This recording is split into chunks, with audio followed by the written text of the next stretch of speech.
નમસ્કાર મિત્રો, ફરી એક વખત આપ સર્વે મિત્રોની સામે બહુ જ સુંદર મજાનો એક વિડીયો આજે લઈ અને ફરી એક વખત ઉપસ્થિત થઈ રહ્યો છું. મિત્રો, આજના આ વિડીયોનો મારો વિષય છે કે જલસાથી જીવી લ્યો. દોસ્તો, ખાસ કરીને સિનિયર સિટીઝન્સ અને બાકીના તમામ લોકો માટે આ વિડીયો બહુ જ અગત્યનો પુરવાર થઈ શકે એમ છે. કારણ કે આજના આ વિડીયોમાં હું એક પ્રેરણાદાયી કાવ્ય પઠન કરવા માટે જઈ રહ્યો છું. કારણ કે વારે વારે આપણે નિરાશામાં મુકાઈ જતા હોઈએ છીએ. તો એવી નિરાશાવાદી વિચારસરણી છોડી અને હકારાત્મક વિચારસરણી માટે, જીવન જીવવા માટે અને જીવન સરસ રીતે જીવવા માટે આજનું મારું પ્રેરણાદાયી કાવ્ય પઠન આપ સર્વે મિત્રોને ખૂબ ખૂબ ઉપયોગી પુરવાર થઈ શકે. એટલા માટે તો મિત્રો, કારણ કે જિંદગી કેવી છે આપ જોઈ શકો છો. મેં મારા કવર પેજ ઉપર એક પંક્તિ લખી છે, અજીબ तरह से गुजर गई मेरी भी जिंदगी, अजीब तरह से गुजर गई मेरी भी जिंदगी, सोचा कुछ किया कुछ हुआ कुछ और मिला कुछ. તો દોસ્તો, આવી આ જિંદગી છે, પરંતુ આ જિંદગીમાં ખૂબ પ્રેરણાદાયી એવું કાવ્ય પઠન આજે હું આપ સર્વે મિત્રો સામે મૂકી રહ્યો છું. આશા કરું છું કે આપ સર્વે મિત્રોને આ કાવ્ય પઠન ખૂબ ખૂબ પ્રેરણાદાયી પુરવાર થશે એવી અપેક્ષા સાથે વિડીયો એન્ડ સુધી જોજો, એટલે કાવ્ય પઠનની આપ સર્વે મિત્રોને ખૂબ મજા આવે. તો મિત્રો, કાવ્ય પઠનનું ટાઇટલ જલસાથી જીવી લ્યો. બસ જિંદગીમાં જલસાથી જીવી લ્યો, એનો મતલબ મોજ કરો, આનંદ કરો, જિંદગીને જીવી લ્યો, ખાલી પસાર ના થવા દો. એટલે આજના કાવ્ય પઠન એક સુંદર મજાનું કાવ્ય છે. એનો પહેલો શેર, અહીંનું તો અહીં જ ભરવાનું છે, અહીંનું તો અહીં જ ભરવાનું છે, વાવો બાવળ તો આંબો ક્યાં થવાનો છે.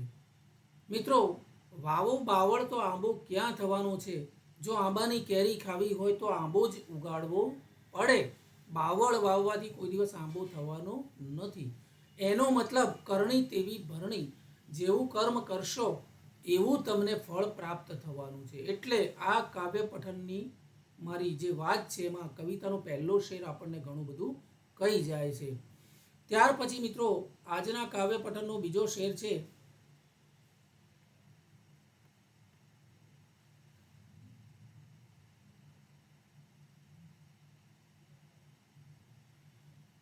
કમાવા પાછળ જિંદગી ના ખર્ચી નાખો, કમાવા પાછળ જિંદગી ના ખર્ચી નાખો, અંતે તો સૌને ખાલી હાથ જ જવાનું છે.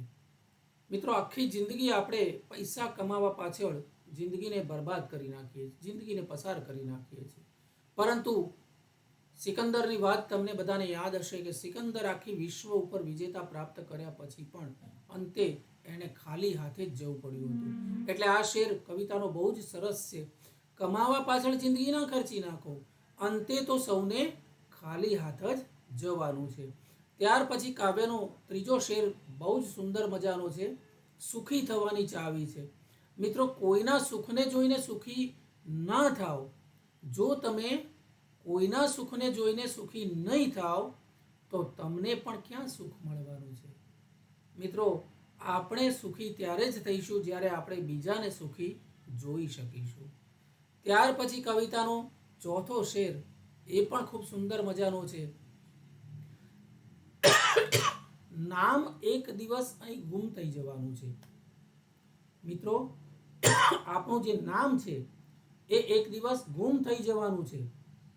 તો આપણે તો આપણા કર્મોથી જ ઓળખાવાનું છે. મિત્રો, નામ અને રૂપ આ બંને આપણા જીવનમાંથી નામશેષ થઈ જાય છે, નશ્વર છે, એનો નાશ થાય છે. પણ આપણા કરેલા કર્મો જે છે એ ક્યારેય નાશ થતા નથી. આપણા ગુણો, આપણા કર્મો એ હંમેશા આપણને જીવંત રાખવાના છે. એટલે નામ એક દિવસ ગુમ થઈ જવાનું છે. અહીં આપણે તો આપણા કર્મોથી જ ઓળખાવાનું છે.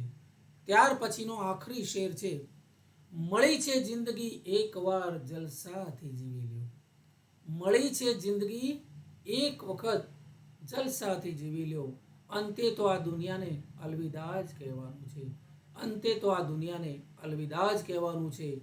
મળી છે જિંદગી એકવાર જલસાથી જીવી લ્યો, અંતે તો આ દુનિયાને અલવિદા જ કહેવાનું છે. ખાસ કરીને સિનિયર સિટીઝન મિત્રો અને યુવાનો આ કાવ્યને જો સુંદર ધ્યાનથી સાંભળે, એને અનુસરે, જીવનમાં એ પ્રકારે જો મોટિવેટ થતા જાય અને કર્મ કરતા જાય અને જીવન જીવતા જાય તો એમનું જીવન ધન્ય બની જાય. ખૂબ ખુશ રહેવાની એક આ ચાવી એવું આ કાવ્ય મને બહુ જ ગમ્યું, એટલે મિત્રો આપની સમક્ષ મૂકવાનો પ્રયત્ન કર્યો છે. આશા રાખું છું કે આપ સર્વે મિત્રોને આ વિડીયો ખૂબ ગમ્યો હશે. જો આ વિડીયો ખૂબ ગમ્યો હોય તો એને ખૂબ ખૂબ શેર કરો, લાઈક કરો અને સબસ્ક્રાઈબ કરવાનું તો ના જ ભૂલતા. ધન્યવાદ. નમસ્કાર.